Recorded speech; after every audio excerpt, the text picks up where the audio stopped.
நண்பர்கள் அனைவருக்கும் வணக்கம். இன்றைக்கி நம்ம மீன் பிடிக்கிற பதிவு கிடையாது நண்பா.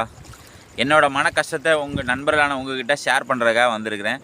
நிறைய என்னால் கமெண்டில் ஷேர் பண்ண முடியல, அதாவது டீட்டெயிலாக என்னால் அனுப்ப முடியல. எனக்கு இங்கிலீஷ் தெரியாது நண்பா. ஒரு சின்ன ரிக்வெஸ்ட் இருக்குது உங்கள்கிட்ட.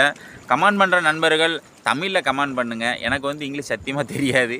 நம்ம நண்பர்கள்கிட்ட கேட்டு தான் உங்கள்கிட்ட கமெண்டை ரிப்ளை பண்ண வேண்டியிருக்கு. ரிப்ளை பண்ணுறதுக்கு டைம் ஆயிடுது. நீங்கள் தமிழில் கமெண்ட் பண்ணியிருந்தீங்க அப்படின்னா நான் பார்த்து ரிப்ளை பண்ணிடுவேன். நீங்கள் என்ன பண்ணியிருக்கீங்கன்னு தெரியும்.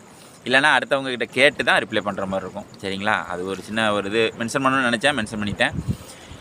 கடன் என்ன கடன்னா லோன் கடன் நண்பா. வார லோனு மாத லோனுன்னு எல்லாத்தையும் எடுத்து எவ்வளோத்துக்குள்ளே கிரிட்டிக்கல் ஆக முடியுமோ அவ்வளோத்துக்குள்ளே ஆகிட்டோம். நம்ம ரிலீஸ் ஆக வாய்ப்பு இல்லை. சரிங்களா? சுத்தமாக லாக் ஆகியாச்சு. மீண்டு வருவனாங்கிறதே தெரியல, அந்த அளவில் இருக்கேன். நிறைய உறவினர் அவர்கிட்ட எல்லாத்துலேயும் உதவிகள் கேட்டேன், ஒன்றும் கிடைக்கல. அப்படியே முக்கி போய் உட்காந்துருக்கோம். என்ன செய்ய போகிறோம்? ஒரு உதவி கிடைக்கலையே. நம்ம கஷ்டப்படும் போது யாராவது கை கொடுத்து தூக்கிட மாட்டாங்களா அப்படின்னு நினைக்கும். நம்ம கஷ்டப்படும் போது தானே நண்பா ஒரு உதவி தேவைப்படும். இப்போ ஒரு ஆள் குளிக்கல கிடக்காங்க, நம்மளை தூக்கி விட்டுற மாட்டாங்களா அப்படின்னு ஒரு கேட்குறதே அந்த டைமாக தான் இருக்கும். நம்ம மேலே இருக்கும்போது நம்ம அதை எதிர்பார்க்க மாட்டோம். அது எல்லாத்துக்கும் உள்ள இயல்பு தானே. இந்த டயத்தில் நம்ம ஏதாவது உதவி கிடைச்சிடாதா அப்படின்ட்டு நினைக்கும். ஒரு உதவியும் கிடைக்கல. அதனால் நம்ம முடிஞ்ச அளவுக்கு இதை கொஞ்சம் ஓரம் கட்டிட்டு நம்ம வேறு இதில் கவனத்தை செலுத்துவோம் அப்படின்னு நினச்சிருக்கேன். ஏன்னா வீட்லேயும் கடனை வாங்கி என்னடா செஞ்சா அவ்வளோ கடனை வாங்கி அப்படின்னு நினைப்பீங்க.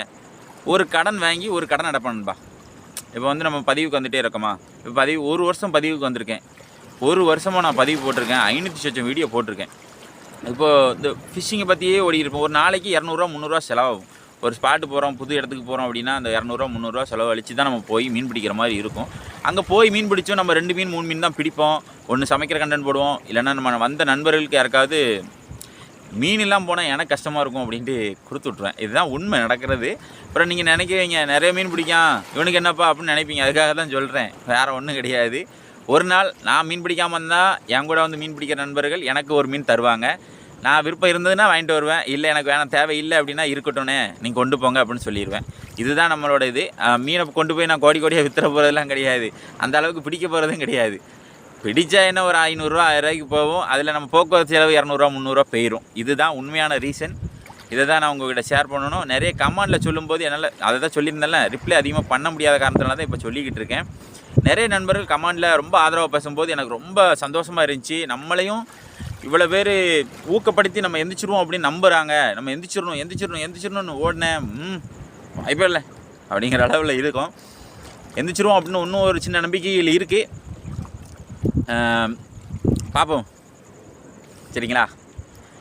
நிறைய நண்பர்கள் உதவி பண்ணாங்க. நம்ம சப்ஸ்கிரைப் பண்ண மைக் வாங்கி கொடுத்தாங்க. அதுக்கப்புறம் ஒரு அண்ணன் வீச்சுவலை வாங்கி தந்தாங்க.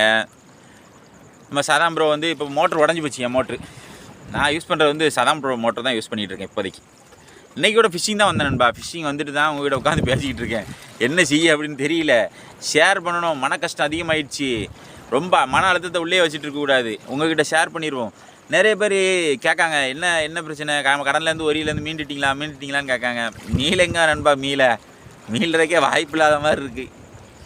ஒரு உதவிகள் கிடைச்சாதான் மீள முடியும். அந்த சுச்சுவேஷனில் இருக்கோம். நம்ம டெய்லி போய் 800 900 வேலை பார்த்தாலும் நம்ம மீள முடியாது. அந்த அளவில் இருக்கிறோம். பார்ப்போம். மீண்டுருவோன்னு நம்பி போய் ஓடிக்கிட்டு இருக்கோம். அதனால் நம்ம பதிவுகளை இந்த வாரத்தில் 2 பதிவு கட்டாயம் போடுவேன்பா. உங்களை மீட் பண்ணுறதுக்கு நான் கட்டாயம் வருவேன். வராமல் போக மாட்டேன், வருவேன். சரிங்களா? அதனால் பதிவு வராதோ அப்படின்னு நினச்சிடாதீங்க. பதிவு வரும். கட்டாயம் 2 நாள் வருவேன். அதாவது ஞாயிற்றுக்கிழமை ஒரு நாள் தூண்டிக்கு எப்படியும் போயிடுவேன். இடையில என்றைக்கா ஒரு நாள் லீவ் போட்டேன்னா கட்டாயம் போவேன். அதனால் 2 பதிவு உங்களுக்கு கட்டாயம் நான் கொடுப்பேன் அப்படின்னு ஒரு நம்பிக்கையோடு சொல்கிறேன். நான் 2 நாள் உங்களை மீட் பண்ணுற கட்டாயம் வருவேன். சரிங்களா? உங்கள்கிட்ட ஷேர் பண்ணணும் அப்படிங்கிறக்காக தான் ஷேர் பண்ணுறேன். என்னோடய மன கஷ்டத்தை எப்படி ஷேர் பண்ணுறது? நிறைய பேர் அதாவது என் வீட்டில் மட்டும் கஷ்டம் கிடையாது நண்பா, எல்லார் வீட்லேயும் கஷ்டம் இருக்கும். இப்போ வீட்டுக்கு வீடு வாசப்படி உண்டு அப்படின்னு சொல்லுவாங்க. அதே மாதிரி என் மன கஷ்டத்தை உங்கள்கிட்ட ஷேர் பண்ணிட்டேன். நிறைய பேர் ஷேர் பண்ண முடியாமல் இருப்பாங்க. நானாவது ஒரு 4 பேர்ட்ட ஷேர் பண்ணிடுவோன்ட்டு ஷேர் பண்ணிட்டேன். நிறைய பேர் சப்போர்ட் பண்ண ஆள் இல்லாமல் எப்படி சொல்கிறதுனே தெரியாமல் முட்டி மோதிட்டு இருப்பாங்க. என்ன செய்ய, வாழ்க்கை அப்படி தான் போய்கிட்டு இருக்குது. நம்மக்கிட்ட இப்போ ரீல் வாங்குற அளவுக்கோ எது வாங்குற அளவுக்கோ இது கிடையாது. நம்ம ஃபைனான்ஸ் ரீதியாக கொஞ்சம் ஃப்ரீ ஆகணும். ஃப்ரீ ஆனால் மட்டுமே நம்ம மேலே அடுத்தடுத்து ரெகுலராக வீடியோ போட வாய்ப்பு உண்டு. நான் ஃபைனான்ஸ் ரீதியாக நான் ரிலீஸ் ஆகிட்டேன், இல்லை ஒரு உதவி கிடச்சிருச்சு, இல்லைனா ஒரு அதாவது நண்பா இப்போ எப்படின்னா நிறைய பேர் தப்பு பண்ணுறது எப்படின்னா, என் அனுபவத்தில் சொல்கிறேன் சரிங்களா. நான் இத்தனை ஒரு ரெண்டு வருஷம் 3 வருஷமாக சரியான கஷ்டப்பட்டுக்கிட்டு இருக்கேன். அதுக்கு முன்னாடி கூட கரெக்டாக ஓடிக்கிட்டே இருந்தேன். கடன் வாங்காதீங்க நண்பா. கடன் வாங்கினா சீரழிஞ்சிரும் நண்பா, கன்ஃபார்மாக சீரழிஞ்சிரும். அது மட்டும் கன்ஃபார்மாக தெரியுது. என் வாழ்க்கையில் பட்டதுனால சொல்கிறேன் சரிங்களா. மீள முடியாமல் உள்ளே கிடக்கிறதுனால சொல்கிறேன். நான் மீண்டுருவேனா அப்படிங்கிறது தெரியல. மீண்டு வந்தேன்னா நான் சக்ஸஸ்ஃபுல்லாக பேசுவேன். மீளலைன்னா இதான் ஒரு கஷ்டத்தை ஷேர் பண்ணுற பேட்டியாக கூட இருக்கலாம். சரி பரவாயில்ல, அதுக்குன்னு நம்ம விட்டு கொடுக்க போகிறதெல்லாம் கிடையாது நண்பா. முடிஞ்ச அளவு கடைசி வரைக்கும் டஃப் கொடுப்போம். நான் ரொம்ப நேரம் உங்ககிட்ட பேசிட்டேன் நண்பா, அதனால் நான் விடைபெறுகிறேன். இதே போல் மற்றொரு வீடியோவில் சந்திப்போம். இதே போல் வீடியோவில் சந்திப்போம்னு நினச்சிடாதீங்க, மீன் பிடிக்கிற பதிவோடு சந்திப்போம் சரிங்களா. இவ்வளோ நேரம் பொறுமையாக இருந்து என் கஷ்டத்தையும் கேட்ட நண்பர்கள் அனைவருக்கும் என் மனமார்ந்த நன்றி. உங்கள்கிட்ட ஷேர் பண்ணிட்டேன் அப்படிங்கிற ஒரு மன நிம்மதியோடு நான் இன்றைக்கி தூங்க போகிறேன். நாளைக்கு விடியும் பொழுது நல்ல பொழுதாக இருக்கும் என்று நம்புகிறேன். பாய்.